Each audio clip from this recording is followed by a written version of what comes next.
श्रीराम समर्थ.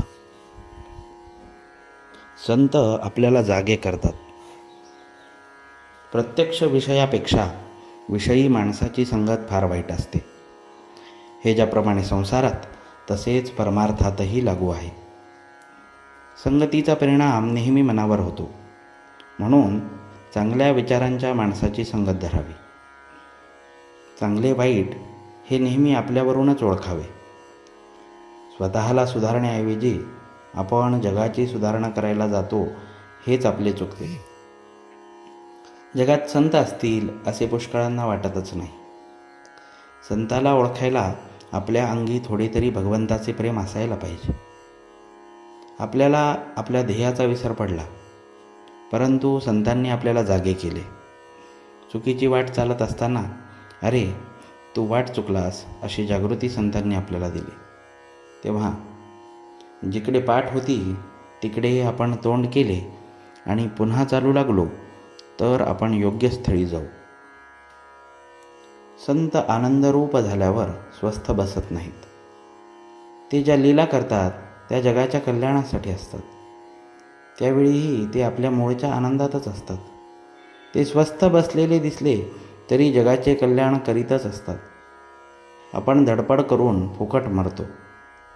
त्यापेक्षा ते स्वस्थ बसून जिवंत राहतात. हे केव्हाही चांगलेच होय. संत आनंदरूप झालेले असल्यामुळे त्यांच्या वचनानुसार आपण जाऊया.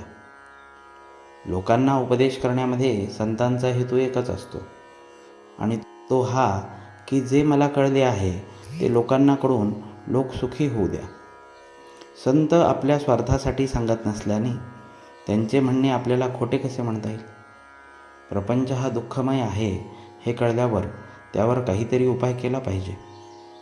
तो संतांनी लिहिलेल्या ग्रंथांच्या वाचनाने कळतो. त्या ग्रंथात सांगितलेले आपण करावे. आपण ग्रंथामध्ये जे वाचतो ते जर आचरणात आणले नाही तर त्या वाचनाचा उपयोग नाही. वाचनाचे मनन झाले पाहिजे. साधन व वाचन बरोबर चालावे. ज्या संतांचा ग्रंथ आपण वाचतो त्यांच्या कृपे वाचून तो नीट समजणार नाही.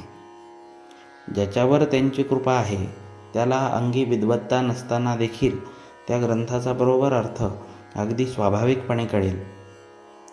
विद्वान हा कल्पनेने सत्यस्वरूपाचे वर्णन करतो, पण संत मात्र निश्चयाने, खात्रीने आणि अनुभवाने ते रूप काय आहे हे सांगतात.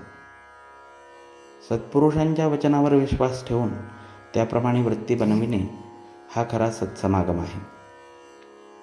संतांची आज्ञा पालन करणे म्हणजे संत सेवाच होय. जानकी जीवन स्मरण. जय जय राम.